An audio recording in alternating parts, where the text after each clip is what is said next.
يا أيها الذين آمنوا إذا قيل لكم تفسحوا في المجالس فافسحوا يفسح الله لكم وإذا قيل انشزوا فانشزوا يرفع الله الذين آمنوا منكم والذين أوتوا العلم درجات والله بما تعملون خبير. إن الحمد لله نحمده ونستعينه ونستغفره ونعوذ بالله من شرور أنفسنا وسيئات أعمالنا من يهده الله فلا مضل له ومن يضلل فلا هادي له أشهد أن لا إله إلا الله وحده لا شريك له وأشهد أن محمدا عبده ورسوله صلى الله عليه وعلى آله وأصحابه ومن تبعهم بإحسان إلى يوم الدين وسلم تسليما كثيرا. أما بعد. Puji syukur kita kepada Allah Subhanahu wa taala karena tiada pujian kecuali hanya untuk Allah Subhanahu wa taala. Kita senantiasa memujinya, meminta pertolongan kepadanya, memohon ampun kepada Allah Subhanahu wa taala serta senantiasa meminta perlindungan kepada Allah Subhanahu wa taala dari keburukan diri kita dan amalan-amalan kita. Barang siapa yang diberikan petunjuk oleh Allah Subhanahu wa taala maka tidak akan ada yang bisa menyesatkannya, dan barang siapa yang disesatkan oleh Allah Subhanahu wa taala maka tidak akan ada yang bisa memberinya petunjuk. Ikhwatal iman wa akhwat fiddin, jamaah rahimani wa rahimakumullah jami'an. Alhamdulillah di sore hari ini kita kembali di majelis ta'lim Ahad sore. Insyaallah kita akan membahas pada pertemuan tema pembahasan pada sore hari ini insyaallah berkaitan dengan salatul musafir, salatnya orang yang safar. Perlu diketahui bahwasanya Allah Subhanahu wa taala mewajibkan salat bagi setiap hambanya yang mukallaf, yang baligh, yang aqil, ya, ghairul mustahid, dan bukan wanita yang sedang haid, ya, baik di saat dia muqiman atau safaran, atau di saat dia safar. Maka ikhwah fillah wa akhwat fiddin rahimani wa rahimakumullah jami'an, kaitannya salat seorang muslim maupun muslimah di saat dia safar, maka para ulama mencantumkan dan mengkhususkan pembahasannya, ya. Maka para ulama menjelaskan secara mendetail tentang salatnya orang yang sedang safar. Sering kita pergi bersafar, tapi terkadang kita masih belum memahami secara baik tentang bagaimana semestinya salatnya orang yang safar, ya, tentang fikihnya salatnya orang yang safar, berkaitan dengan al-aslu fi safari al-qasr. Asal dari orang yang safar adalah salatnya mengqasar salatnya. Wa annahu afdal min al-itmam, dan bahwasanya seorang yang musafir itu lebih utama mengqasar salatnya daripada menyempurnakan salatnya.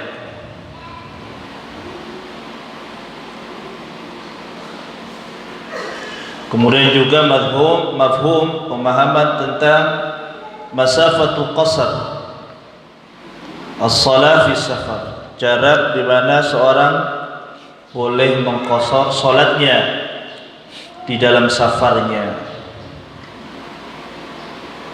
dan seterusnya. Kita akan bahas insyaallah pada kesempatan sore hari ini. Ikhwah fillah rahimani wa rahimakumullah jami'an. Yang pertama adalah apa yang dimaksud dengan safar. Apa itu safar? Siapa yang tahu apa itu arti safar?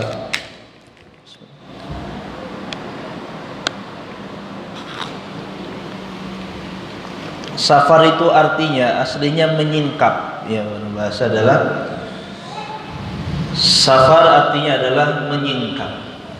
Kenapa disebut safar itu safar? Karena terkadang seorang ketika safar baru ketahuan aslinya, maka tersingkaplah aslinya orang itu.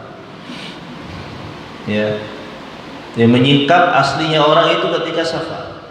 Ketika kita pengen tahu kepribadian seorang ini, lihat ketika Anda bersafar dengannya, maka ketahuan aslinya orang itu. Ya, kan disebut dengan safar tadinya menyingkap. Adapun secara syar'i, safar adalah keluarnya seorang dari tempat tinggalnya menuju tempat yang jauh, dan jaraknya boleh diqasar salat. Seorang keluar dari tempat tinggalnya menuju tempat yang jauh yang jaraknya membolehkan seorang mengqasar salat. Ini dinamakan safar.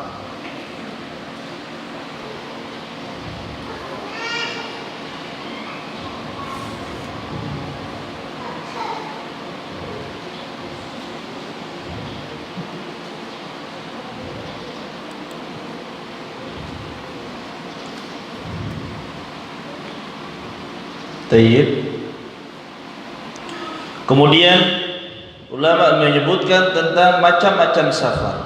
Jadi safar itu banyak macamnya, ya. Yang pertama adalah safarul haram. Yang pertama adalah safar yang diharamkan. Dia bepergian tapi hukumnya haram. Hukum safarnya adalah haram.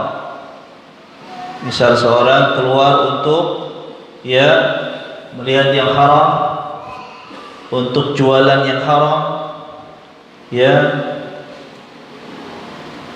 atau seorang wanita yang safar tanpa mahram. Wanita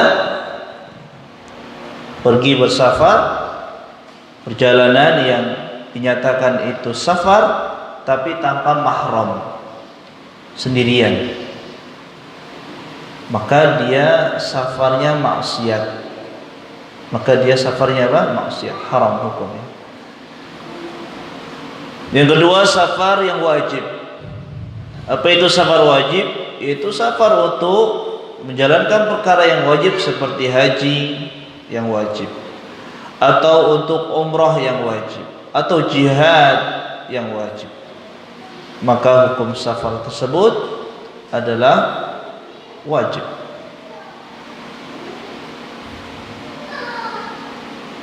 Jadi hukumnya ada yang haram, ada yang wajib, dan ada yang mustahab, ada yang anjuran, sunnah. Yaitu safar untuk umrah yang sunnah. Jadi umrah itu ada umrah wajib, yaitu sekali dalam seumur hidup. Selanjutnya orang mau umrah berikutnya, hukumnya sunnah umrahnya, maka safarnya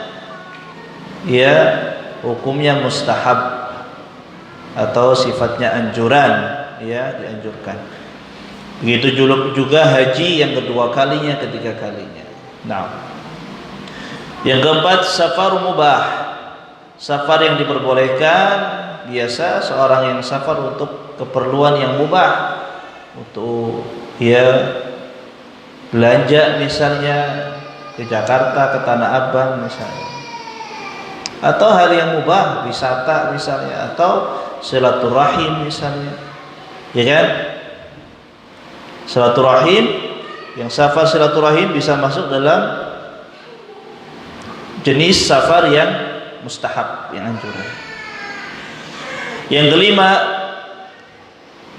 macam safar yang kelima adalah safar yang makruh.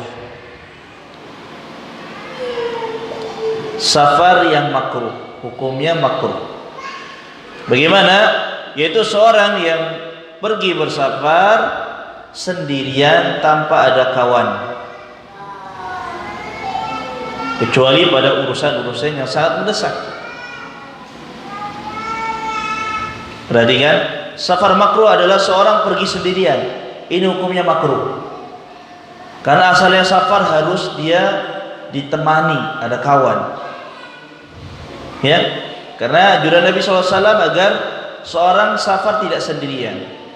Kata Nabi SAW dalam sabdanya, "Lau ya'lamun nas ma fil wihdah ma a'lam ma sara rakibun bil lailin wahdah." Seandainya manusia tahu tentang kondisi orang yang safar sendirian sebagaimana yang aku ketahui, maka tidak akan ada yang berani seorang yang berjalan di malam hari sendirian. Karena umumnya orang di zaman itu namanya perjalanan itu di malam hari. Seandainya mereka tahu apa yang terjadi di malam hari, apa yang terjadi di perjalanan, kalau seandainya dia safar sendirian, maka tidak mungkin seorang berani pergi sendirian, kata Nabi SAW. Maka dianjurkan seorang yang safar harus dikawani, memiliki kawan, teman. Ini macam-macam safar yang disebutkan oleh para ulama. Yang pertama tadi yang haram, yang kedua yang wajib, yang ketiga yang mustahab, anjuran atau sunnah, yang keempat yang mubah, yang kelima makruh. Maka dengan 5 hukum ini berkaitan juga tentang ibadahnya. Ulama menyebutkan seandainya orang safarnya adalah safar haram, safar haram, maka dia nggak boleh mendapatkan rukhsah sebagaimana orang yang safarnya safar mubah atau safar mustahab. Misal nggak boleh menjamak sholatnya, enak banget dia tujuannya untuk haram, maka tidak diperkenankan di sana hukum-hukum yang berkaitan dengan safar. Ikhwatal iman rahimani wa rahimakumullah, itu macam-macam safar. Kemudian saya sebutkan dari kitab karya Syekh Ali bin Waqqaf Al-Qahtani, ini beliau ulama yang banyak karyanya, termasuk yang paling banyak dipakai umum, yang paling terkenal kitabnya Hisnul Muslim, perisai seorang muslim, zikir, buku zikir yang kecil itu, karya beliau yang banyak digunakan untuk kalangan kaum muslim untuk zikir, sesuai dengan zikirnya Nabi SAW. Beliau adalah murid Syekh Al-Allamah Abdul Aziz bin Baz rahimahullah. Kemudian beliau menyebutkan 37 adab safar, banyak sekali. Saya tidak akan menyebutkan semua, hanya saja sebagiannya dan sebagian yang lain, atau yang sisanya untuk cari tentang adab-adab safar. Di antara yang disebutkan, hendaknya seorang yang hendak pergi safar dia istikharah,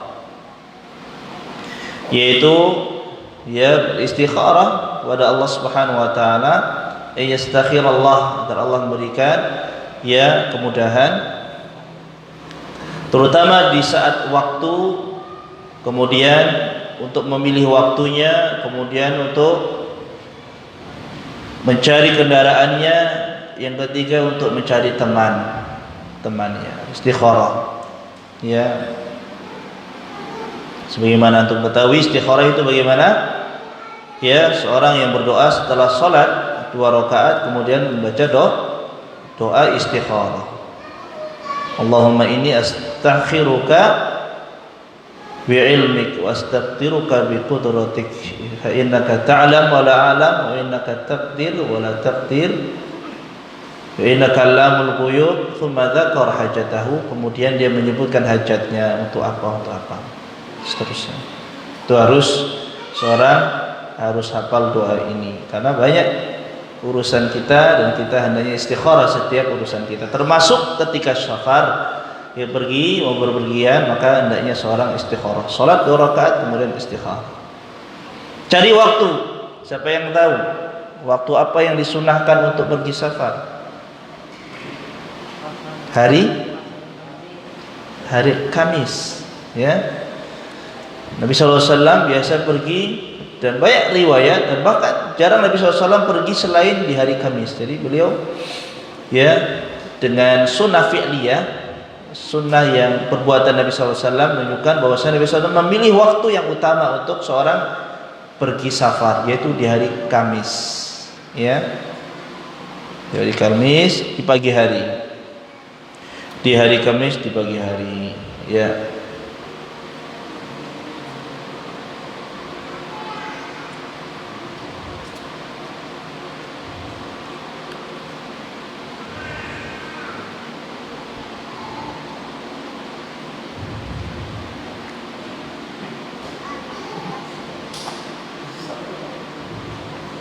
Kemudian ikhwahullah rahimani wa rahimakumullah, dianjurkan bagi orang yang hendak safar, hendaknya dia ya berpamitan dengan keluarganya, kerabatnya atau tetangga-tetangganya. Rasulullah SAW bersabda, "Man arada safaran falyaqul liman yukhallif liman yukhallif astaudikumullahu alladzi la tadhi'u wada'uh."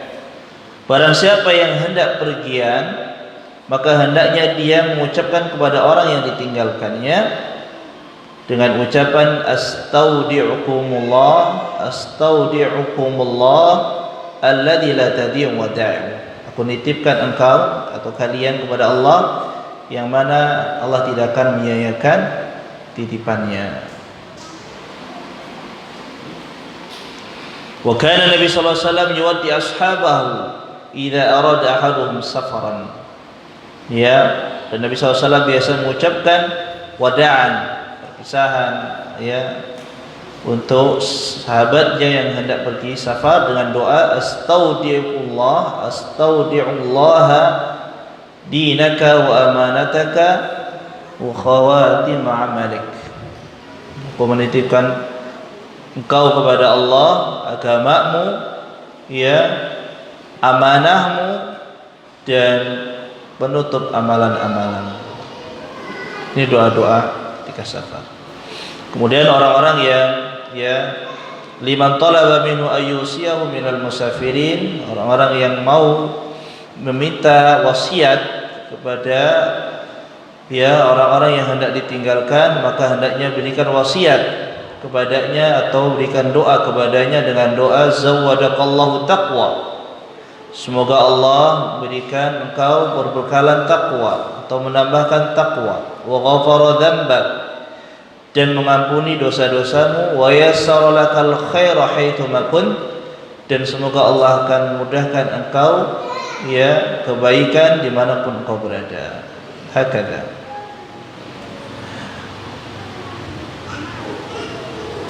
Jadi doa-doa ini diucapkan kepada orang yang hendak safar, dan juga orang yang mau safar mengucapkan kepada orang yang ditinggalkan. Wa yustahabbu lahu ay yakhruja li safri yaumil khamis, disunahkan untuk pergi di hari Kamis sebagaimana hadis Ka'ab bin Malik, Nabi sallallahu alaihi wasallam qallama kana Rasulullah sallallahu alaihi wasallam yakhruj idza kharaja fi safarin illa yaumil khamis. Nabi sallallahu alaihi wasallam sangat jarang sekali pergi safar kecuali pada hari Kamis. Hakada.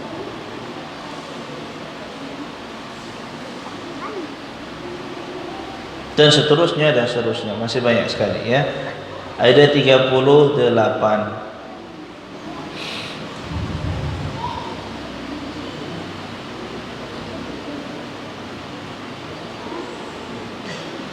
Alaikum bituljah. Nabi SAW mengatakan hendaknya kalian pergi itu di malam, di awal malam. Fa innal arda tutwa bil lail. Kata Nabi SAW, sungguhnya bumi itu Allah dekatkan di malam hari. Masya Allah. Seorang yang safar di malam hari itu lebih terasa, lebih ringan, lebih cepat dia sampai ketimbang di siang hari. Dan itu sunnah Rasulullah SAW, ya, untuk perjalanan di awal malam. Alaikum bituljah. Hendaknya kalian pergi safar di awal malam. Karena malam, ya, bumi itu merapat di malam hari. Subhanallah.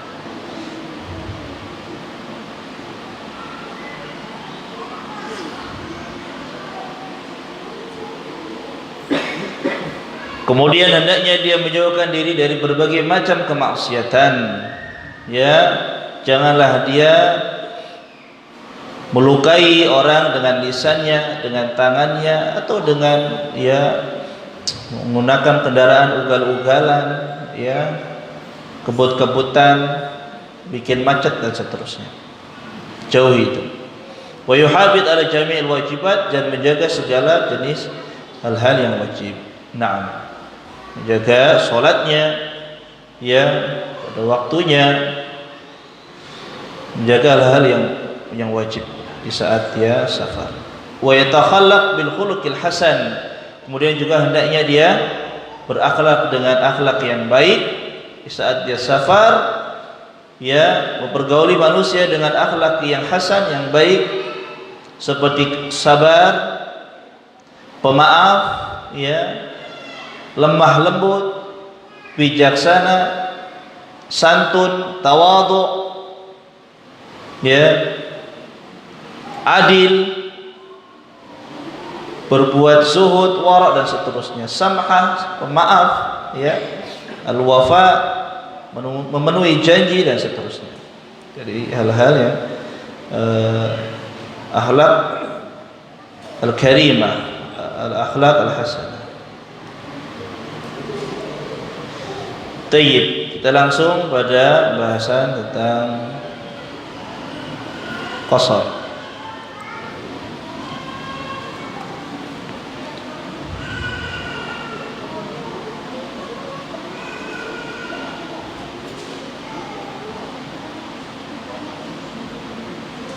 Jadi yang disebutkan adalah adab-adab ketika seorang safar. Taib, kaitannya dengan sholat safar, ya, kaitannya dengan seorang yang safar atau musafir, sholatnya bagaimana? Maka ulama menyebutkan al-aslu fil qasri shalah fi safar. Asal sholatnya orang yang safar adalah mengqasar sholatnya. Ya, apa itu qasar? Menjadikan sholat yang rubaiyah, yang 4 rakaat menjadi 2 rakaat, yaitu pada sholat zuhur, asar, dan isya. Adapun sholat maghrib dan sholat subuh maka tidak diqasar, ya, maka tidak diqasar pada sholat maghrib dan subuh bi ijma'il ulama. Dalilnya kenapa seorang yang musafir, yang safar itu, ya, mereka mengqasar salatnya. Allah Subhanahu wa taala berfirman dalam surat An-Nisa ayat 101, qala Allah taala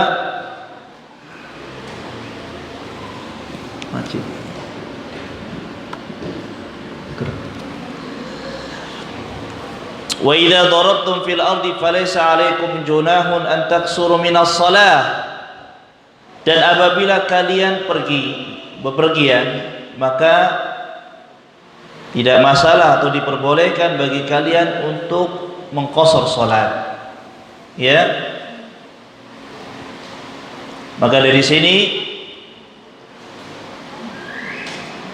ulama menyebutkan bahwasanya orang yang safar hendaknya dia mengqasar salat. Apakah dia itu, ya, maka ulama menyebutkan apakah qasar di saat safar itu azimah, asal, yang bermakna wajib harus mengqasar, atau dia rukhsah, atau dia keringanan. Maka para ulama berselisih pendapat. Ada yang mengatakan qasar di dalam safar, saat safar salat ya diqasar hukumnya adalah rukhsah, ya, keringanan. Asalnya adalah rukhsah atau keringanan, dan ini pendapat ya sebagian para sahabat dan juga pendapat Syekh Ibnu Utsaimin, Nasir Sa'di, Syekh Ibnu Taimiyah, Syekhul Islam Ibnu Taimiyah rahimahumullah jami'an, bahwasanya mengqasar salat di saat safar adalah hukumnya rukhsah, keringanan. Afan dicek lagi ah. Tadi gerak. Sebagian mengatakan qasar itu hukumnya wajib. Jadi enggak boleh lagi bagi orang yang safar kecuali harus qasar. Enggak boleh dia itmam, enggak boleh dia salatnya sempurna 4 rakaat. Ya. Ada dua pendapat. Ya, ada dua pendapat. Mereka juga berpendapat dengan bahwasanya Nabi SAW tidak pernah di dalam safarnya kecuali sholatnya 2 rakaat di saat sholat zuhur, asar maupun isya. Namun dalil menunjukkan yang lain, bahwasanya ya sebagian para sahabat seperti Aisyah radhiyallahu anha, beliau setelah sepeninggal Nabi SAW, beliau di saat safar pun sholatnya itmam, sempurna. Dan juga dalil yang lain, Utsman bin Affan radhiyallahu an, beliau sholatnya ketika di Mina, sholatnya itmam. Ketika haji, ya sepeninggal Nabi SAW, Utsman bin Affan sholatnya 4 rakaat pada sholat yang 4 rakaat. Namun kata ulama, tidak boleh seorang ya mencela bagi yang berpendapat itu adalah rukhsah, artinya boleh 4 rakaat di saat memang dibutuhkan. Namun yang lebih utama, ulama menyebutkan, Syekhul Islam Ibnu Taimiyah mengatakan lebih utama bagi orang yang safar salatnya adalah qasar. Sekalipun kalau dia mau itmam, mau menyempurnakan salatnya tidak masalah, namun dia meninggalkan yang lebih afdal, yang utama. Contoh, misal ketika seorang yang safar dia menjadi imam, di belakangnya orang yang mukim, dia sholat yang rubaiyah, sholat zuhur atau asar atau isya, maka dia boleh memilih apakah dia sholatnya seperti orang yang mukim 4 rakaat, sehingga makmumnya orang-orang mukim itu tidak repot, tidak harus melengkapi sendiri-sendiri, ya salam bersama imamnya. Atau dia mau mengqasar, dia sholatnya cuma 2 rakaat, kemudian ya makmumnya berdiri lagi menyempurnakan sholatnya, sebagaimana Umar bin Khattab ya ketika di Mekah, ketika beliau mengimami di Mekah, maka beliau sholat 2 rakaat, kemudian mengatakan, ya sungguhnya kami adalah musafir dan hendaknya kalian menyempurnakan sholat kalian, kurang 2 rakaat lagi. Boleh seorang imam memilih ketika dia safar, dia mau yang qasar atau mau itmam 4 rakaat. Jelas? Karena rukhsah. Rukhsah apa? Keringanan.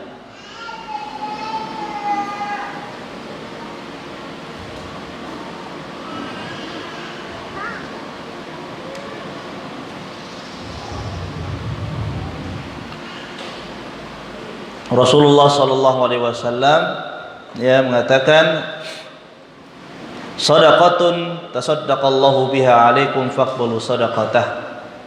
Itu adalah sedekah yang Allah Subhanahu wa taala berikan kepada kalian, maka hendaknya kalian terima sedekah dari Allah Subhanahu wa taala, yaitu memberikan keringanan, salatnya hanya 2 rakaat bagi orang yang safar. Adapun di dalam hadis-hadis wa amma sunnah, adapun dalam hadis Sungguh hadis mutawatir, ya, hadisnya derajatnya sampai mutawatir. Bahwasanya Rasulullah SAW mengqasar salatnya di dalam safarnya, baik di saat haji, umrah maupun saat berperang. Abdullah bin Umar radhiyallahu anhu mengatakan, aku mengawali Rasulullah SAW dan bahwasanya beliau tidak menambahkan salatnya di dalam safarnya lebih dari 2 rakaat. Dan begitu pula Abu Bakar dan begitu pula Umar dan Utsman melakukannya radhiyallahu anhum. Abdullah bin Umar meriwayatkan bahwasanya Rasulullah, Abu Bakar, Umar dan Utsman, ya, salatnya mengqasar ketika safar. Dan dari Aisyah radhiyallahu anha, beliau mengatakan Allah Subhanahu wa taala mewajibkan salat, ketika mewajibkannya 2 rakaat bagi yang mukim maupun yang safar. Awal Allah Subhanahu wa taala mewajibkan salat adalah 2 rakaat saja. Ya, yang salatnya 4 rakaat asalnya 2 rakaat. Fa aqarat salat as-safar wa zida fi salatil hadar. Kemudian setelah itu ditetapkan untuk salat safar tetap 2 rakaat dan ditambahkan bisa gimana? Bagi yang mukim ditambah 2 rakaat. Ditarik, Mas.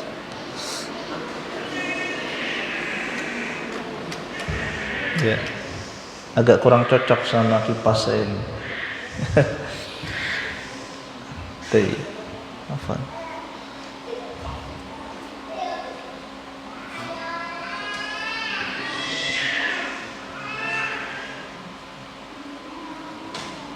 Zada Ahmad illa al-maghrib fa innaha witrun nahar. Kecuali maghrib maka tidak diqasar maghrib, ya.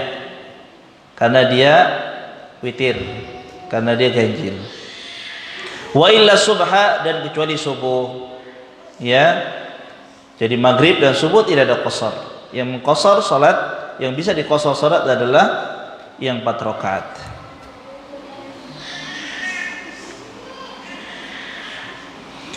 Kemudian dalilnya lagi dari hadis Ibnu Abbas radhiyallahu anhuma, beliau mengatakan Allah Subhanahu wa taala mewajibkan salat dengan lisan Nabi kalian sallallahu alaihi wasallam bagi yang mukim hadir atau mukim 4 rakaat, dan bagi yang safar 2 rakaat, dan bagi yang khauf salat karena khauf 1 rakaat.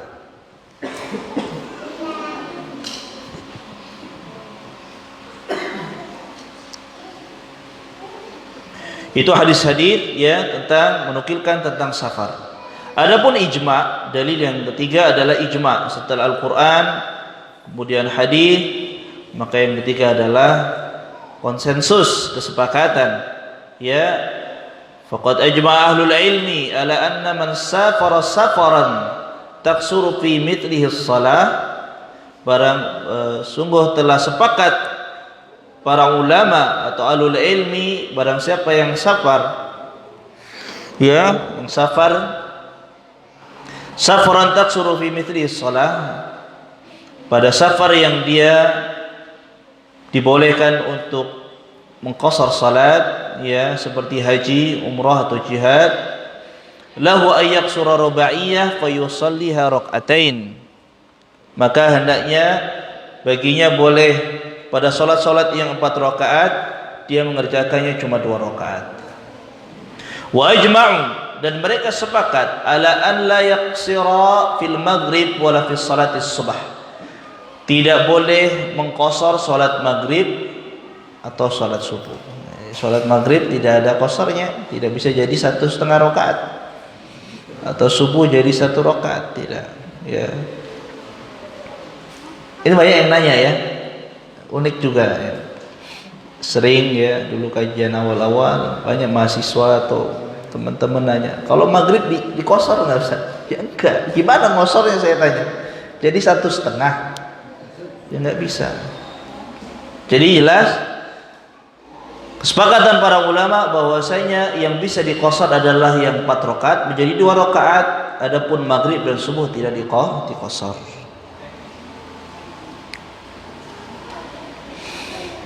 Kemudian ikhwah fillah rahimani wa rahimakumullah jami'an, tadi sudah singgung bahwasanya qashar bagi orang yang safar itu lebih utama ya daripada dia sholatnya disempurnakan.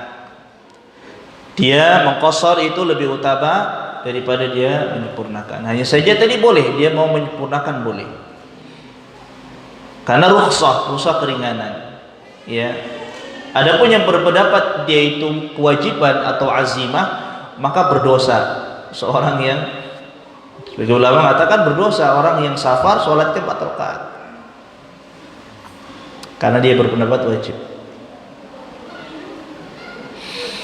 Namun dia boleh pendapat yang rajih dia itu rukhsah. Dan terakhir Ibnu Utsaimin, Syekh Muhammad bin Shalih bin Utsaimin, terakhir pendapat beliau yang saya baca dan saya dengar dari kajian beliau, awalnya beliau mengatakan itu wajib, yang kedua di akhir beliau mengatakan itu keringanan rukhsah. Artinya boleh 4 rakaat, boleh 2 rakaat, namun yang 2 rakaat yang diqashar itu lebih utama.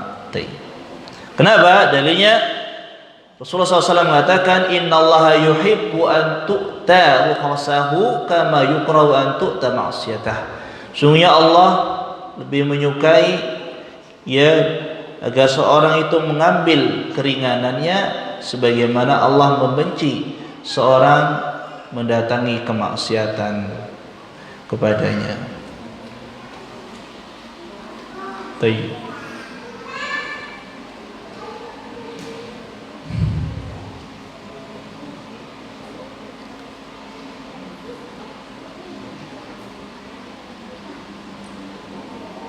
Waqad kanat Aisyah, dahulu Aisyah radhiyallahu anha salat ketika safar beliau salatnya itmam, menyempurnakan salatnya. Wa ta'awwalat, dan beliau Aisyah ya mentakwil bahwasanya baginya tidak memberatkan salat dengan tambah diqashar, yaitu menyempurnakan. Dan tidak ada sahabat yang mengingkari pendapatnya Aisyah ketika Aisyah mengatakan saya mampu kok 4 rakaat. Ya. Saya mampu 4 rakaat dan tidak memberatkan saya ketika saya safar untuk sholatnya 4 rakaat. Dan itu pendapat Aisyah dan tidak diingkari oleh para sahabat yang lain. Nah, baik, ada masalah. Apabila seorang lupa sholat, meninggalkan sholat dia di saat mukim, kemudian setelah dia bepergian dia baru ingat rupanya tadi belum sholat asar misalnya, atau belum sholat zuhur, maka bagaimana dia mengqadha sholatnya di saat safar, mengqadha sholat yang dia tinggalkan di saat mukim? Bisa dipahami? Orang lupa sholat duhur misalnya, gak sholat duhur karena lupa, ya. Tapi sholat asar dia ingat, dia sholat. Kemudian dia pergi, ya, setelah asar atau setelah maghrib. Di tengah perjalanan, ya, di saat dia safar sudah keluar dari kampung di tengah perjalanan, atau sudah sampai ke Palembang, atau sudah sampai Prabu Mulih. Dia ingat, subhanallah, tadi belum sholat zuhur. Tadi belum apa? Sholat zuhur. Maka apakah dia sholatnya 2 rakaat saja atau harus 4 rakaat?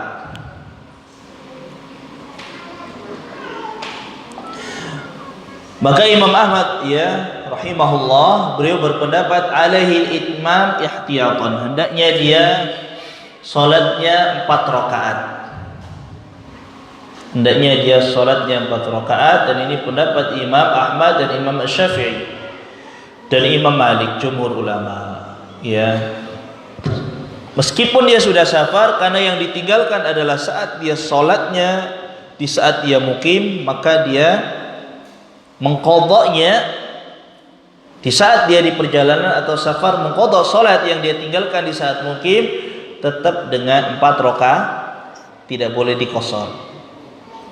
Tidak boleh diqashar.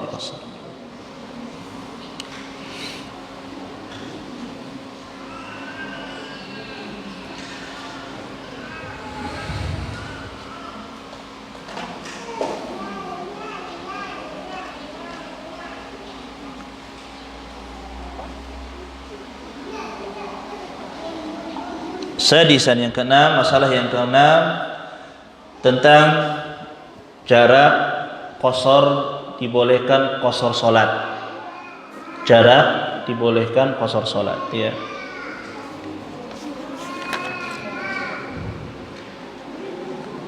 Saya ambil dari fikih muyassar, ya, yang lebih ringkas di sini. As-salatu allati yajuzu fiha al-qasr hiya salatu rubaiyah. Haddus safar alladhi taqsuru fihi salah 16 farsan taqriban.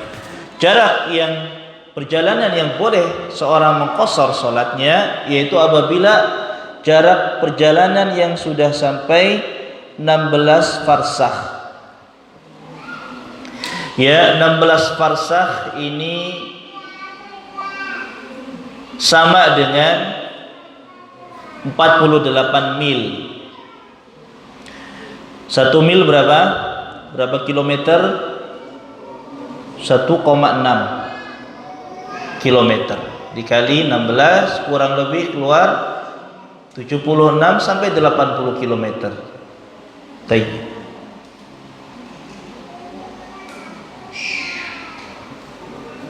Al-Imam Bukhari rahimahullah menyebutkan dalam kitabnya Sahih Bukhari dalam terjemahnya babun fi kam yaksurus shalah.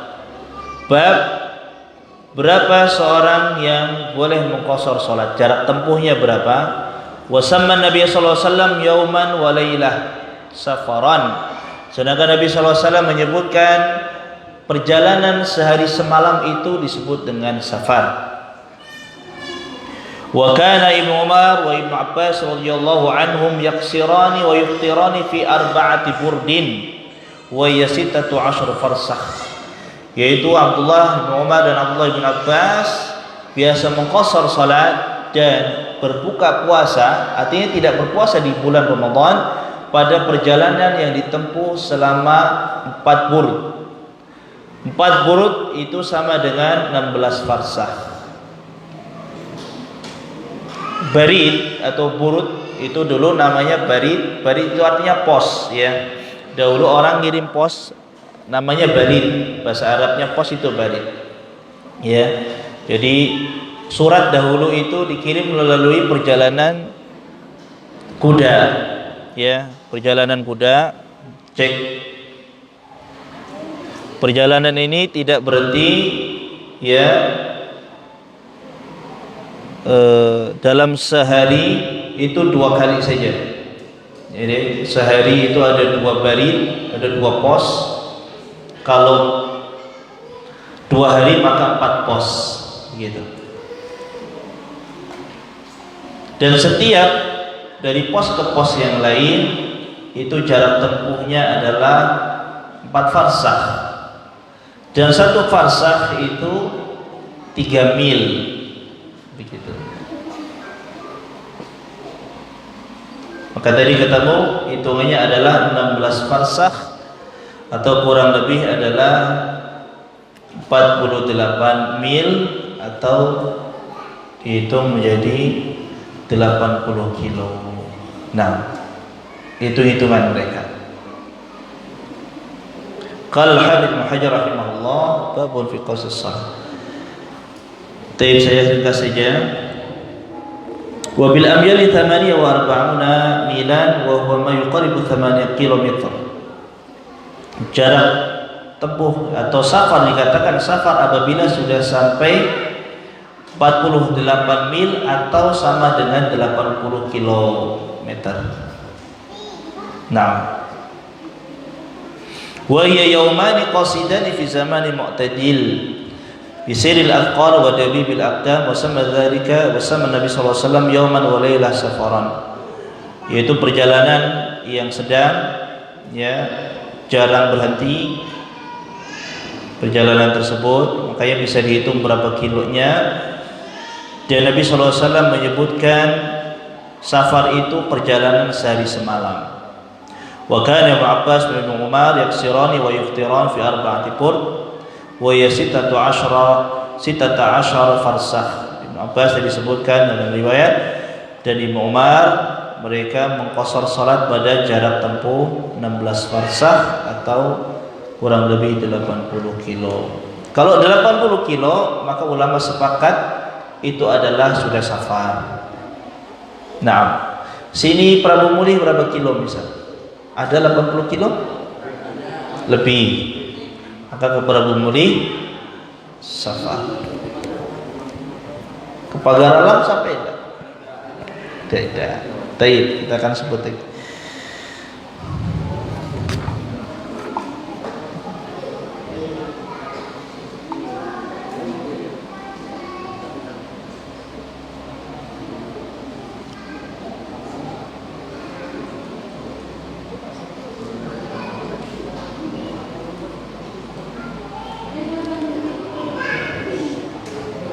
Seandainya seorang itu pergi kurang dari 80 kilo, maka ini khilaf bainal ulama, diselisihkan para ulama, ya, sebagian mengatakan boleh mengqasar, sebagian tidak.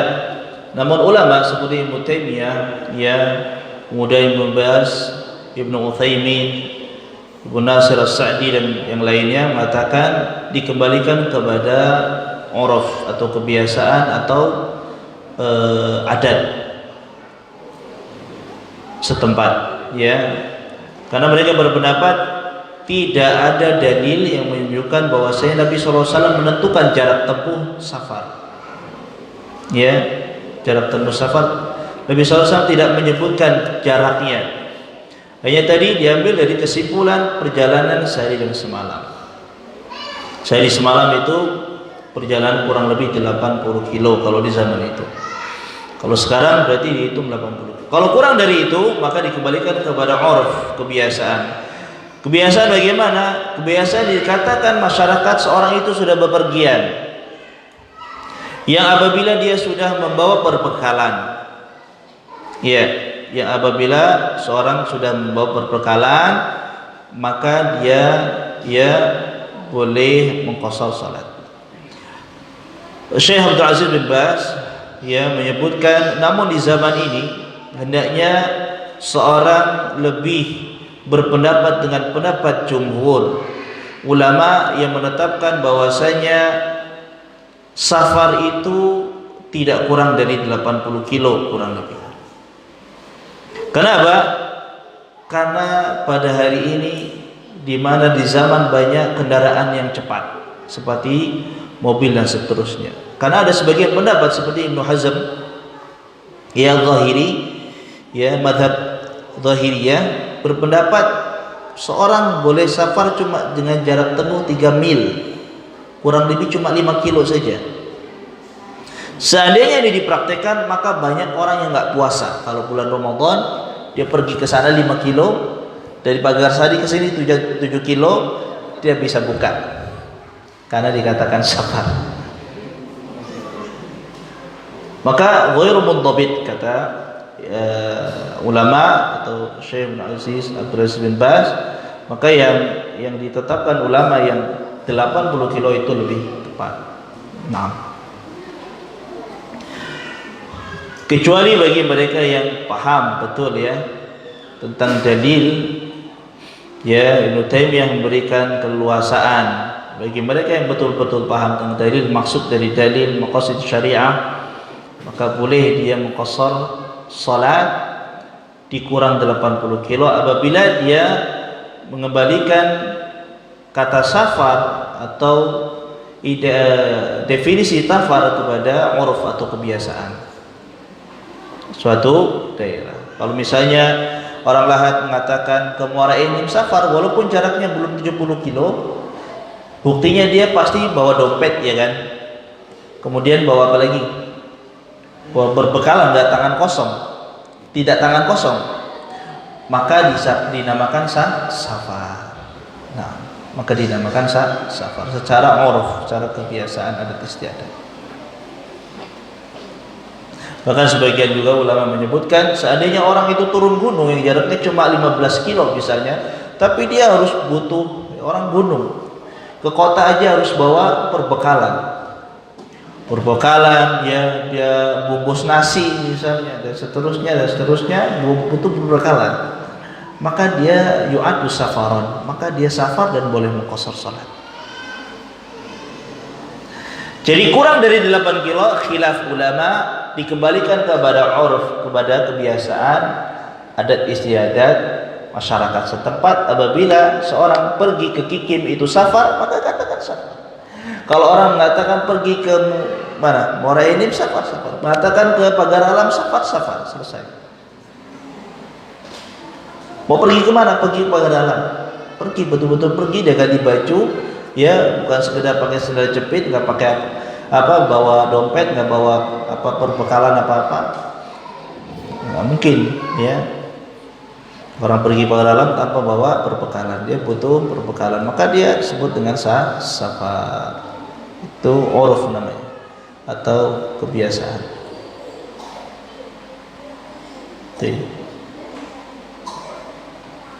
Kemudian kapan dia boleh mengqashar salat? Apakah ketika mau pergi atau setelah pergi? Maka hendaknya seorang yang safar tidak mengqashar salatnya kecuali setelah dia yufariq ya al-buyut wal Madinah. Setelah dia meninggalkan rumah-rumah yang ada di kotanya, sudah keluar dari batas kota. Ya, sudah keluar dari batas kota, ya, sudah jauh dari pemukiman kota tempat tinggalnya, maka boleh dia mengqashar. Sebagaimana Nabi sallallahu alaihi wasallam dari riwayat Anas, Nabi sallallahu alaihi wasallam mengqashar salat ya ketika keluar dari kota Madinah di Zulhulaifah. Dia meninggalkan kota Madinah sampai di Zulhulaifah, beliau mengqashar salat. Nah, jadi mengqashar salat tidak di saat dia masih belum bepergian, namun setelah dia berangkat dan sudah keluar dari batas kotanya. Nah, maka baru betul-betul dia hendak safar maksudnya. Seandainya dia sholat di sini, belum dikatakan safar yang pertama, kemudian belum tentu dia jadi berangkat. Kalau misalnya ada sesuatu yang menghalangi.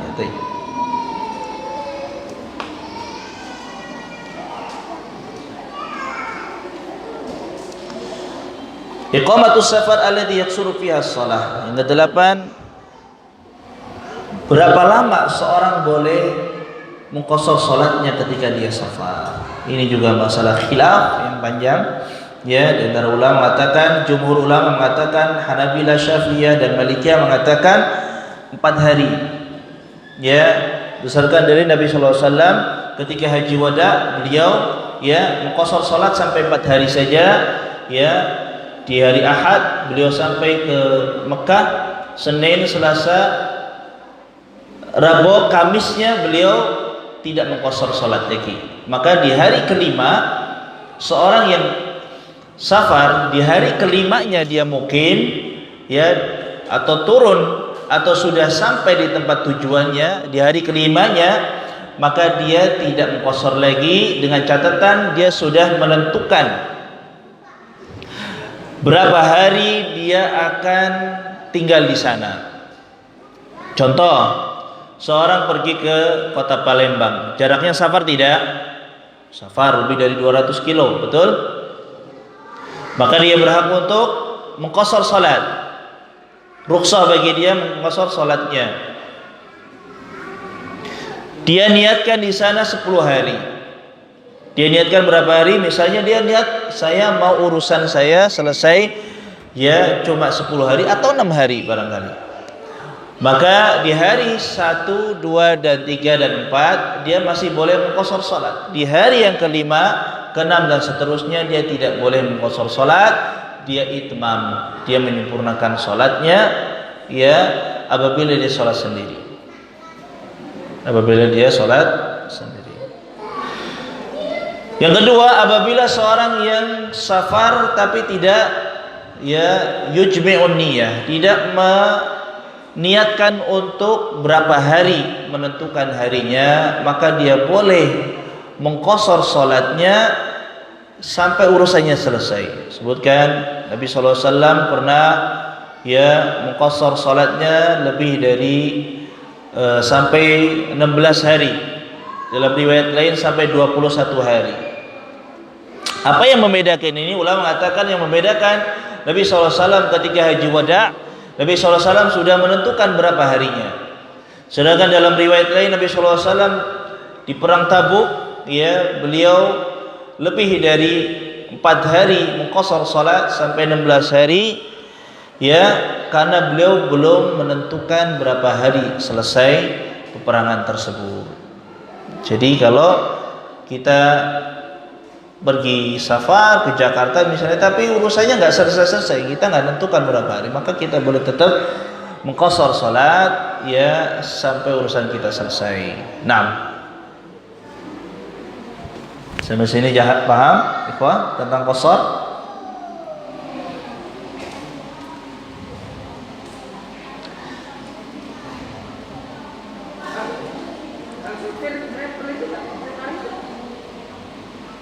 Supir travel balik hari. Kenapa? Pertanyaannya apa? Disuruh apa supir travel? Dikosor. Dikosor dia. Setiap hari, betul. Tapi kalau dia sebelum berangkat nggak kosor. Kalau sampai sana kosor. Kalau sudah sampai sini balik hari ya nggak kosor. Sampai sini itmam lagi. Tergantung dia tempat tinggalnya di mana. Harus milih. Dia orang Lahat, supir travel Lahat. Maka ketika di Palembang, maka dia mengqashar. Ketika sampai di Lahat dia mengitmam salatnya.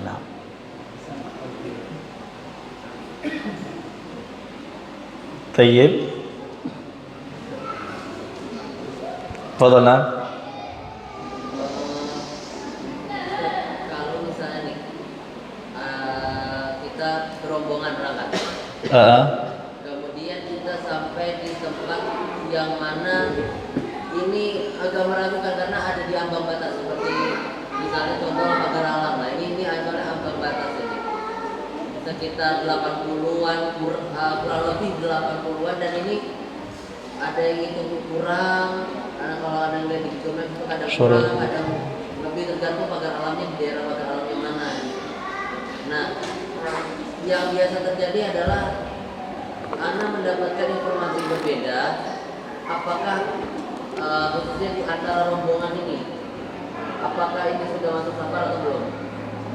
Nah, kalau seperti ini bagaimana?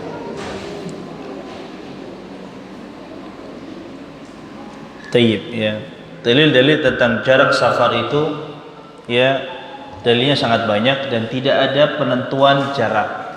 Tidak ada penyebutan yang tadi dihitung 80 kilo itu berdasarkan istinbat, berdasarkan penilaian dari ucapan Nabi SAW. Kalau dihitung sehari semalam maka sama dengan 4 burud. Kalau 4 burud itu sama dengan 16 farsah. 16 farsah itu sama dengan 48 mil. 48 mil sama dengan 80. Itu hitung-hitungan. Dan hitung-hitungan itu nggak pernah diajarkan kepada Nabi, oleh Nabi, dan tidak pernah ditanya oleh para sahabat. Berapa ya Nabi jaraknya safar, nggak pernah. Makanya di sana khilaf para ulama. Maka Ibnu Taimiyah rahimahullah dia mengatakan kembalikan kepada uruf, kepada kebiasaan. Kalau seandainya itu sudah jarak safar, atau dianggap safar oleh suatu negeri, suatu daerah, itu sudah pergi, safar itu artinya pergi, yang dia membawa zat, rahilah, butuh kendaraan, butuh namanya perbekalan, butuh apa lagi namanya uang dan seterusnya, maka itu disebut dengan safar. Misalnya ke pagar alam, saya katakan tadi kurang dari 80 kilo, tapi kalau kita ke sana tidak mungkin dengan tangan kosong, harus dengan membawa perbekalan, maka itu disebut dengan safar urfan, secara urf, adat istiadat. Jelas? Untuk menghilangkan keraguan, maaf, Syekh bin Baz juga menjelaskan kalau kurang dari 80 kilo, ya ikhtiyatan, ada ikhtiyat juga, ada kehati-hatian, ya. Kalau ragu apakah itu sesuai dengan uruf atau tidak, maka dikembalikan tidak, ya. Yakin la yuzur bisyak. Kalau seorang dia nggak paham tentang uruf, apa uruf? Adat, kebiasaan, ya. Nggak tahu dia tahdid atau ini sudah safar belum kata orang sini, nggak tahu, dan jaraknya belum 80 kilo, maka ulama mengatakan lebih hati-hati, dia mengatakan ini belum safar. Paham? Lebih hati-hati, dia mengatakan itu belum safar. Tapi kalau dia tahu, paham, makanya dibedakan tadi, kembalikan qorof kalau dia seorang yang paham. Ya, ini biasanya orang kesini adalah dinamakan bepergian, sekalipun tidak sampai 80 kilo, ya, sekalipun tidak sampai 80 kilo. Tadi disebutkan, ya, misalnya beda antara ya orang gunung misalnya, turun gunung cuma jarak 20 kilo misalnya, tapi dia nggak mungkin ya turun gunung tanpa membawa perbekalan. Maka cuma 20 kilo pun bagi orang gunung, ini bukan bagi orang kota, 20 kilo bagi orang gunung itu sudah safar. Tapi bagi orang kota belum safar barangkali. Maka beda-beda. Uruf itu ketentuannya dikembalikan kepada masyarakat. Ya, definisinya tidak ada di dalam syariat, tidak ada. Jadi kembalikan. Namun kalau ragu-ragu dan tidak meyakini atau ini safar, maka dikembalikan kepada kalau kurang dari 80 kilo patokannya, maka belum safar. Demikian.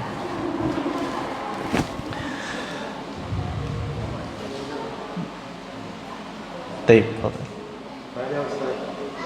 Kita mau ke Palembang, sholat zuhur di sini Ustaz. Nanti naik travelnya jam 3, waktu asar kan belum masuk di situ. Ya. Karena namanya kendaraan umum kan dia terus saja pasar. Kita tidak boleh berjamaah saja, berarti tidak bosan. Betul, barakallahu fiik. Seorang yang mau pergi ke Palembang jam 3 misalnya, ya, bolehkah dia menjamak sholatnya? Dalam hadis Ibnu Abbas, dalam hadis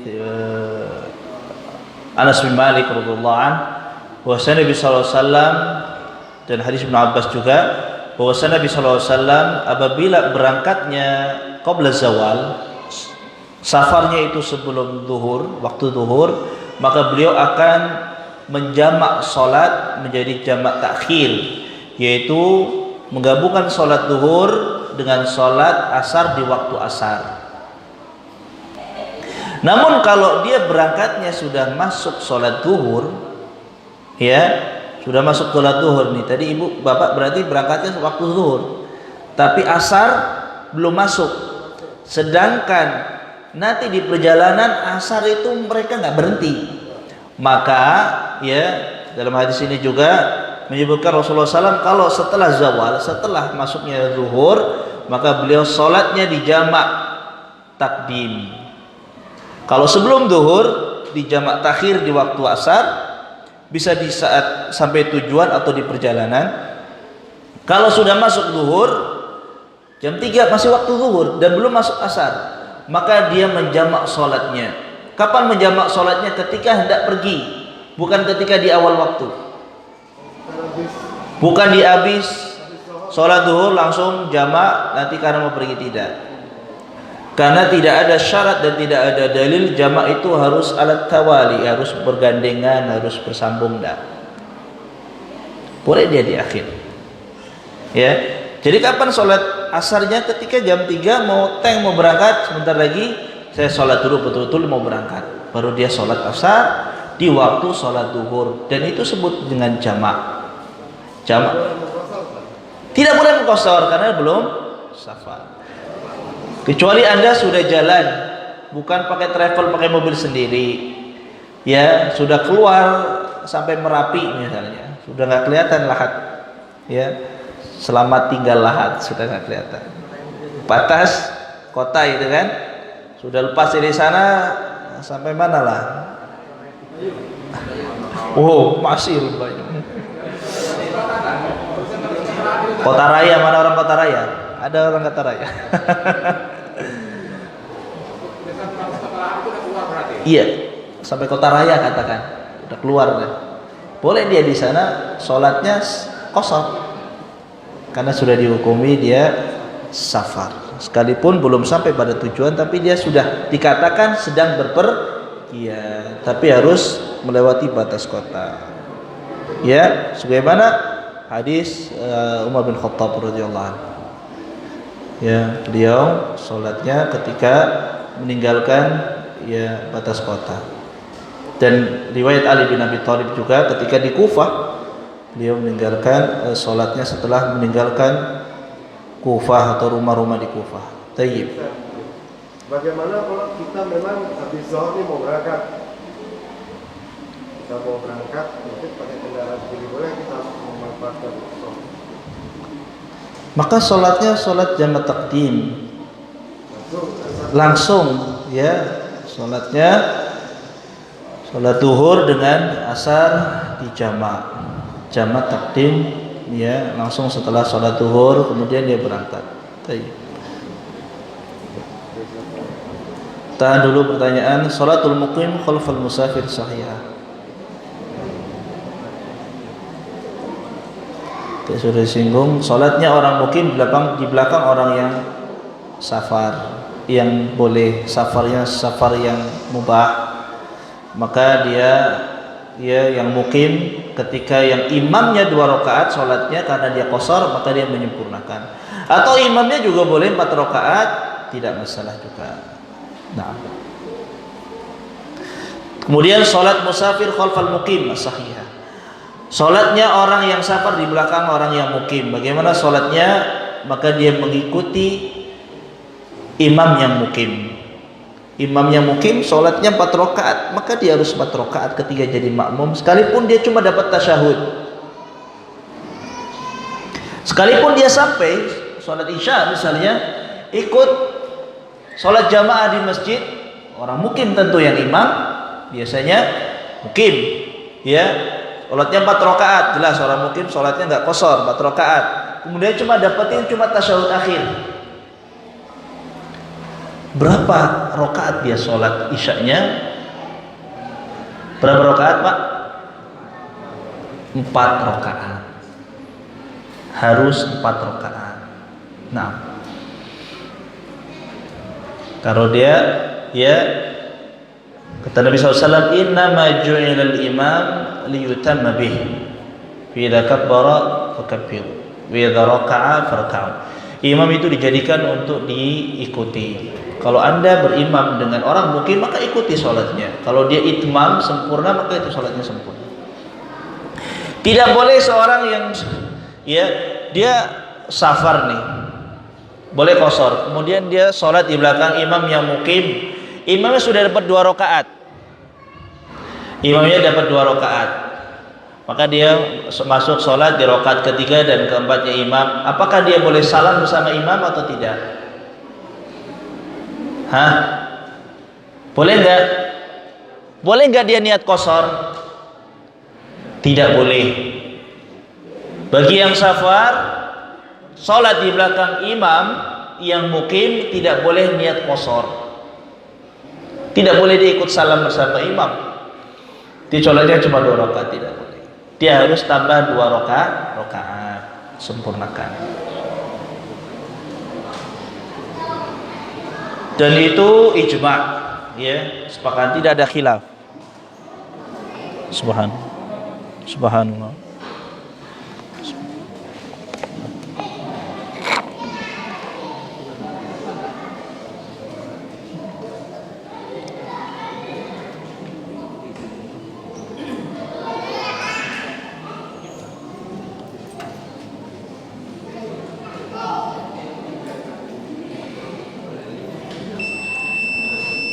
Alhamdulillah.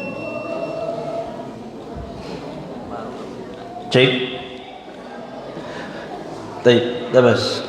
Saya bacakan di sini ada nas ya, bahwasanya mualah baina salataini majmu'atain, bergandengnya antara dua salat yang dijamak, ya, faqad ishtarataha ba'dahum. Sebagian ulama mensyaratkan demikian. Namanya jamak itu harus mualah, harus bergandengan. Selepas salat yang pertama salam, maka dia langsung salat yang kedua. Selepas salat zuhur langsung dia salam, setelah itu salat asar kalau mau menjamak. Tidak boleh ya berjauhan waktunya. Namun pendapat yang dipilih oleh Syekhul Islam Ibnu Taimiyah rahimahullah dan Al-Allamah As-Sa'di, gurunya Syekh Muhammad bin Shalih Al-Utsaimin, ada mushtiratil mualah, tidak disyaratkan harus bergandengan tadi. Karena tidak ada dalil harus bergandengan. Baik.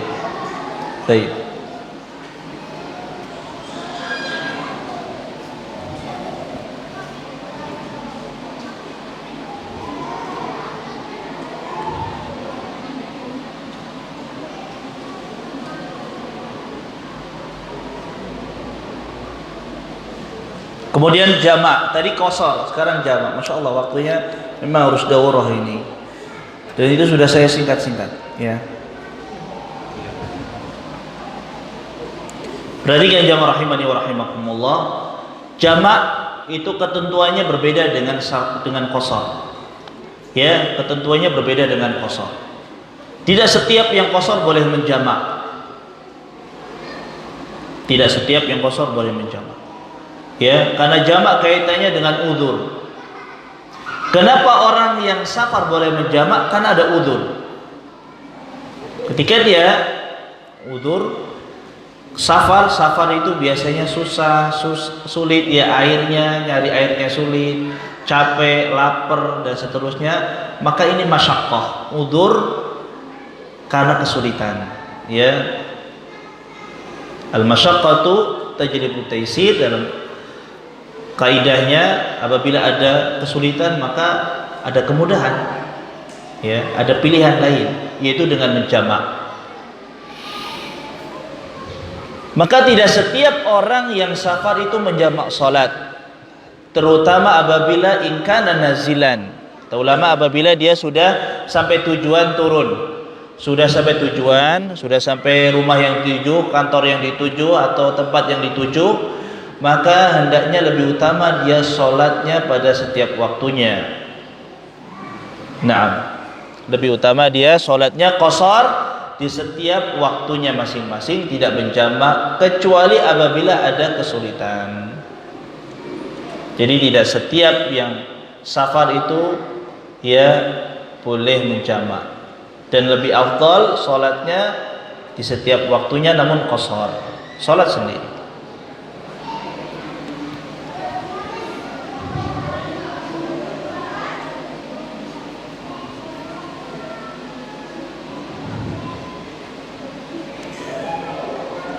Jamak safar ukhra atna as-sayr. Dijamak, seorang menjamak salat ketika masih di perjalanan, ya. Hadisnya dari Abdullah bin Abbas radhiyallahu anhuma, beliau mengatakan Rasulullah sallallahu alaihi wasallam dahulu menjamak salat zuhur dan asar. Idza kana ala dhahri sayr, apabila beliau di perjalanan, dan menjamak antara maghrib dan isya apabila beliau di perjalanan. Jadi kalau di perjalanan dijamak tidak masalah, ya, karena dia safar dan kesulitan. Wa Ibnu Umar radhiyallahu anhuma qala kana Nabi sallallahu alaihi wasallam yajma' bainal maghrib wal isya idza jadda bihi sayr. Nabi sallallahu alaihi wasallam biasa menjamak ketika di perjalanan safar antara maghrib dan isya. Nah,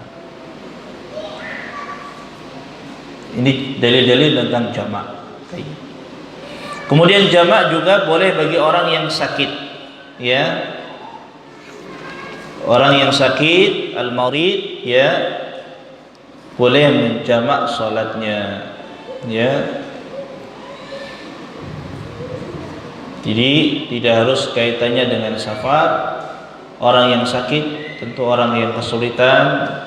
Bagi orang yang sakit, orang yang ada masyaqqah, waktu zuhur dan asar itu satu, dan waktu maghrib dan isya itu satu. Artinya boleh dijamak bagi mereka. Hanya orang yang ya kesulitan, yang lagi sakit, jangan meninggalkan sholat. Tidak ada alasan baginya untuk meninggalkan sholat. Karena sholatnya bisa dia pertama, kalau tidak bisa berdiri maka duduk. Kalau nggak bisa duduk maka berbaring. Kalau dia tidak bisa menyentuh air maka tayammum. Kemudian kalau dia kesulitan untuk sholat di setiap waktunya maka dia boleh menjamak sholat. Waktu zuhur masuk langsung dengan sholat asar, istirahat lagi sepanjang setengah harinya. Masuk maghrib boleh dia menundanya nanti di akhir waktu malam, maka sholat maghrib dan isya dijamak takhir misalnya. Udah. Dan juga misalnya ada keperluan yang mendesak, misal seorang yang bekerja tidak bisa meninggalkan pekerjaannya, ya. Apa contohnya? Apa pekerjaan yang nggak bisa ditinggalkan? Mandor misalnya, atau dokter misalnya, seterusnya. Maka dia boleh. Dokter kalau amal jarahiyah,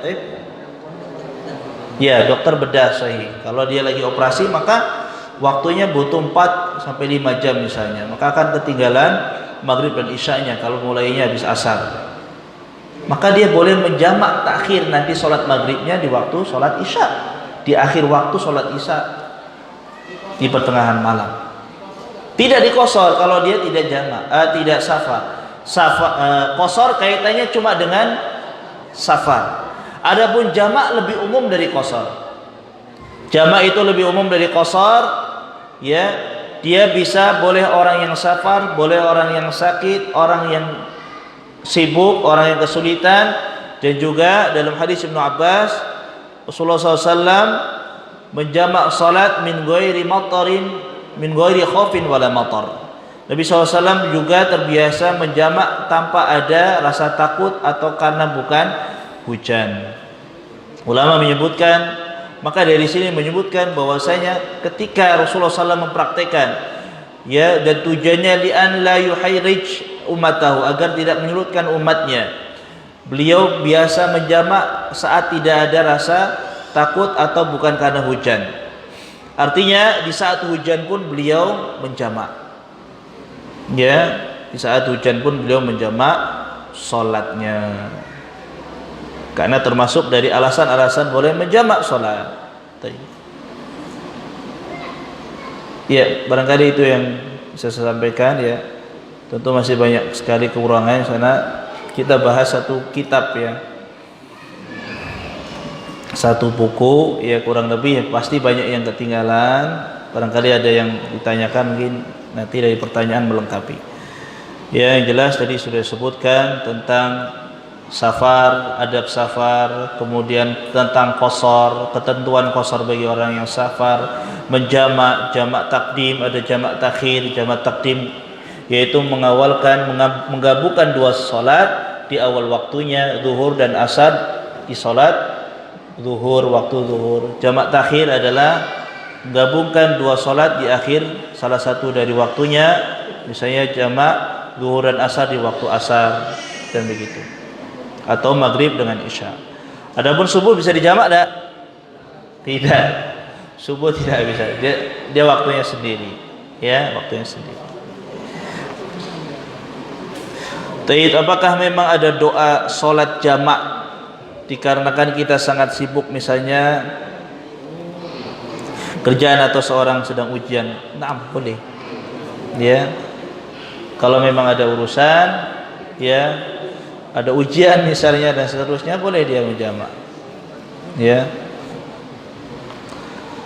Atau misalnya ada pekerjaan yang mendesak yang tidak bisa ditinggalkan, dia boleh menjamak. Dalilnya apa? Dalil Ibnu Abbas, ya, Rasulullah SAW terkadang atau terbiasa menjamak sholat tanpa ada rasa takut, bukan karena khauf, rasa takut, atau bukan karena hujan, ya. Sebagian ulama Hanabilah, ya, sebagian salaf, ya, juga mereka terkadang menjamak sholat tanpa ada alasan, tanpa ada udzur yang memberatkan. Kadang hanya saja pengen, ya, takut nanti sholat isyanya ketiduran, karena sebagian salaf dahulu sholat isyanya itu diakhirkan, dan sholat yang paling utama al-atama, sholat isya itu di akhir waktunya, ya.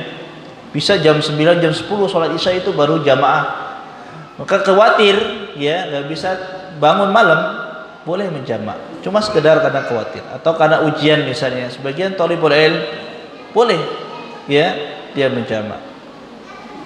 Ini yang jamak adalah ya karena ada kebutuhan ya, karena ada kebutuhan dan lebih utama adalah kebutuhan yang mendesak atau alasan-alasan syar'i yang disebutkan dalam dalil seperti khauf, rasa takut, seperti burd, rasa dingin atau angin yang kencang ya. Syekhul Islam Ibnu Taimiyah ditanya, bolehkah seorang menjamak salat karena ada angin kencang atau terlalu dingin suhu?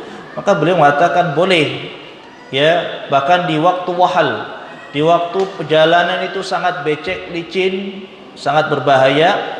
Untuk lebih meringankan agar jamaah itu nggak bolak-balik 2 kali, maka dia sholatnya di jamak ya antara maghrib dengan isya. Tapi jamaknya harus jamak takdim. Perhatikan, jamaknya harus apa? Jamak takdim. Jamak takhir cuma ketika safar ya. Jamak takdim ya ketika ada masalah, ada alasan-alasan yang dibenarkan tadi seperti hujan dan seterusnya, maka sholatnya jamak takdim di awal waktu, salah satu dari waktu sholat. Wallahu a'lam bishawab. Panusai jarak minimal safar 85, salah, 80 kilo atau kurang lebih 76 sampai 80 kilo ya. Bagaimana jika Anda safar Palembang Jakarta menggunakan pesawat, tetap sekalipun Anda pakai buruk, pakai jet misalnya ya. Apa boleh jamak qasar ketika tiba di mushola Bandara Jakarta? Boleh Anda menjamak dan mengqasar. Naam. Dan Nabi SAW juga menjamak ya salat di perang Tabuk, boleh ya. Sedangkan sedang masuk waktu salat ketika di atas udara, jazakallah. Nah, boleh sudah ya, ketika sampai di Jakarta baru dia menjamak takhir misalnya. Ya. Dia sudah safar. Sekalipun pakai pesawat, kalau jarak tempuhnya sudah ya lebih dari 80 kilo, maka dia dikatakan safar. Yang masalah kalau kurang dari 80 kilo ya, kurang dari 80 kilo, maka ada riwayat-riwayat yang lain menunjukkan bahwasanya bisa kadang Nabi SAW mengqasar dikurang dari itu ya. Tapi pendapat yang muntabit, pendapat yang lebih hati-hati, yang lebih kuat dari pendapat jumhur ulama itu 4 burd atau 16 farsakh atau sama dengan 48 mil atau sama dengan 80 kilo kurang lebih. Kurang dari itu kembalikan kepada urf, maka orang harus paham tentang adat istiadatnya masing-masing. Kalau nggak tahu adat istiadatnya masing-masing, ya sudah. Iya, kalau ragu-ragu kembalikan kepada asalnya. Kalau kurang dari 80 kilo maka belum safar. Wallahu a'lam. Bagaimana dengan orang yang sakit? Apakah ada keringanan untuk mengqasar salat? Tidak. Qasar itu ya, wa idza darabtum fil ardi falaysa 'alaikum junahun an taqsuru minas shalah.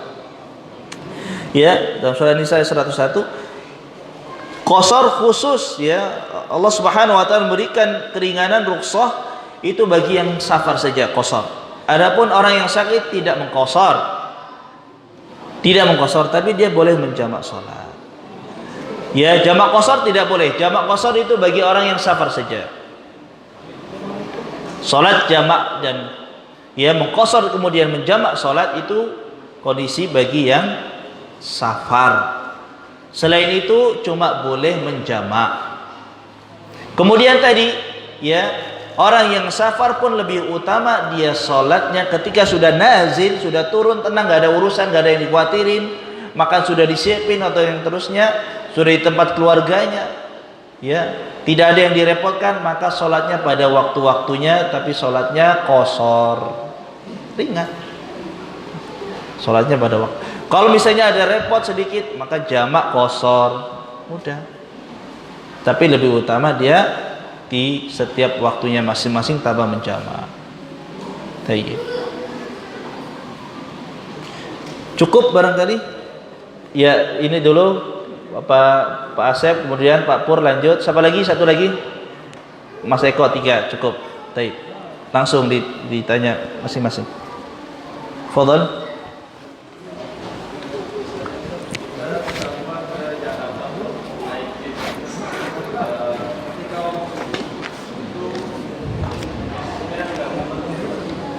Ya. Ya. Taib mumtaz. Yang kedua, Pak Pur. Mana yang lebih utama jika kita safar, sholat di masjid dengan sholat di rumah? Taib. Kedua, Pak. Kemudian yang kedua, Ya. mana yang lebih utama ketika kita safar, saum atau tidak saum? Taib, ya. Maksudnya mana?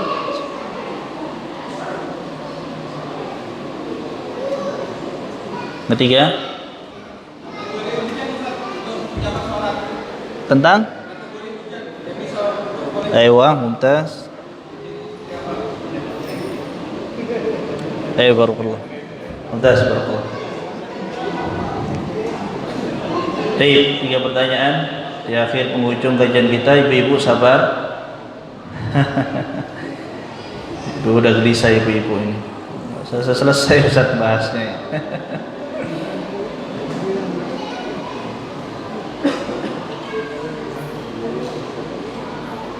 Baik, yang pertama, ya, sholat di kendaraan. Ya, asalnya sholat wajib itu tidak di kendaraan. Bismillah. Ya, asalnya sholat wajib itu tidak di kendaraan karena dalil-dalil menunjukkan Rasulullah SAW tidak pernah sholat di kendaraan. Nabi SAW sholat di kendaraan itu untuk sholat sunnah saja. Sholat sunnah. Meskipun sholat sunnah, perhatikan ikhwah, sholat rawatib bagi musafir itu gugur, ya. Dan yang sunnah bagi orang yang safar meninggalkan sholat rawatib. Sunnahnya bagi yang safar tidak sholat rawatib, kecuali sholat sunnah 2 rakaat sebelum subuh dan sholat witir. Ini yang tidak pernah ditinggalkan oleh Nabi SAW sebagaimana riwayat Aisyah. Ya. Nabi SAW tidak pernah meninggalkan sholat sunnah 2 rakaat sebelum subuh dan sholat witir baik di safar maupun ketika mukim. Selainnya lebih baik tidak sholat. Sekalipun tidak menghalangi seorang sholat ketika safar selain sholat wajib, yaitu sholat sunnah mutlaqah. Ya, sholat sunnah mutlaqah yaitu seperti sholat duha, misalnya sholat malam, tahajud misalnya. Salat setelah wudhu misalnya, tahiyatul masjid misalnya, ini boleh saja. Adapun salat bagi ya musafir ya yang di kendaraan, kalau dia tidak memungkinkan untuk turun, maka salat fattaqullaha mastata'tum, dalil umum. Bertakwalah kepada Allah semampu kalian. Dan tidak meninggalkan ya salat keluar dari waktunya. Ketika misalnya di pesawat nggak bisa turun dulu, ya kan? Repot pula.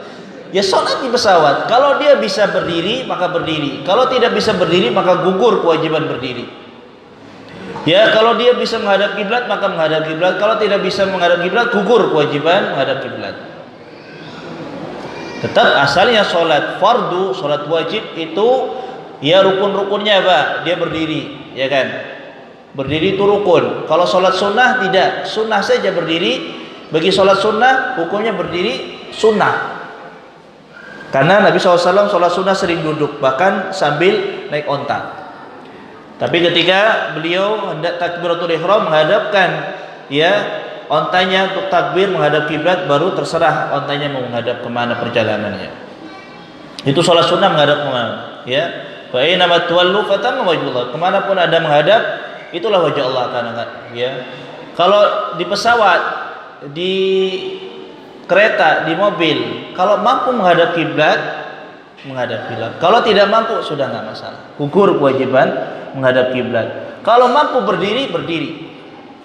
Misalnya di kereta api ada space untuk berdiri, maka wajib Anda berdiri. Kapan gugur Anda nggak berdiri? Ketika memang nggak bisa berdiri, dilarang. Atau di pesawat, kalau memang nggak bisa berdiri, kalau saya biasa kalau di pesawat, kalau bisa memungkinkan berdiri, saya berdiri. Dan biasanya malah kalau pesawat luar itu disiapkan, ya, diberikan sajadah misalnya tempat apa, ada di dapurnya bisa kita sholat berdiri, itu maka tetap wajib berdiri kalau dia mampu. Atau ada space untuk berdiri, maka, atau ada musolahnya misalnya, maka sholatnya bergantian di musola. Kalau nggak bisa, baru fattaqullaha mastata'tum, bertakwalah kepada Allah semampunya, duduk, kemudian wudu dengan air, ya. Kalau nggak punya, beli airnya. Kalau nggak sempat lagi, tayamum, selesai. Mudah nggak? Namun kalau ragu sholatnya, kualitasnya, tadi wudunya benar enggak atau yang, maka dia boleh mengulangi sholatnya ketika sampai. Wallahu a'lam bishawab. Ya, jelas. Dia boleh mengqadha sholatnya. Yang kedua, sholat saat puasa ya. Apa tadi? Hah? Sholat ya bagi safar itu lebih baik di masjid atau di rumah, ya. Bagi orang musafir itu tidak ada kewajiban dia berjamaah, bahkan Jumat pun tidak ada kewajiban baginya, ya. Namun bagi dia yang mau ke masjid, kalau tidak memberatkan ke masjid, jadi kembalinya kepada masing-masing orang, ya. Kalau dia tidak memberatkan masuk masjid, kalau mau kemudahan, sholat sendirian dan sholatnya cuma 2 rakaat, selesai. Dan kami dapati ulama-ulama kami, ya, ulama-ulama Urdun, murid-murid Syekh Albani, mereka ketika safar jarang mereka keluar repot-repot jamaah, enggak, sholat masing-masing di kamar. Enggak usah repot-repot, Pak. Ketika safar itu Allah memberikan rukhsah, keringanan untuk sholat tidak jamaah, untuk sholat di tempat tinggalnya, untuk sholat di qashar. Terimalah keringanan itu biar kita merasa apa? Bahwasanya agama ini punya keringanan. Jangan direpot-repotin. Kadang orang saat hadir, saat mukim aja repot begitu ya, merasa repot. Loh, saat safar dikasih keringanan nggak mau, malah tetap maunya repot. Ini memang orang Indonesia asli. Kalau ulama enggak, saya perhatikan, saya Ali Hasan Al-Halabi rahimahullah nggak pernah sholat jamaah bareng kami, sholat sendiri di kamar selama 6 hari. Kadang ya daurah itu ya sholatnya di kamarnya, nggak pernah keluar untuk jamaah karena memang nggak ada kewajiban jamaah. Sekalipun kalau mau ketemu saudaranya karena lebih senang ke masjid, nggak merasa susah, jalannya mulus, ya, satu komplek misalnya nggak ada macet, nggak ada becek, masjidnya bagus. Kalau rumah, sholat di rumah nggak khusyuk, ribut dan seterusnya, nggak masalah sholat di masjid. Kemudian bagi yang saum, mana yang lebih utama, maka dikembalikan kepada masing-masing juga.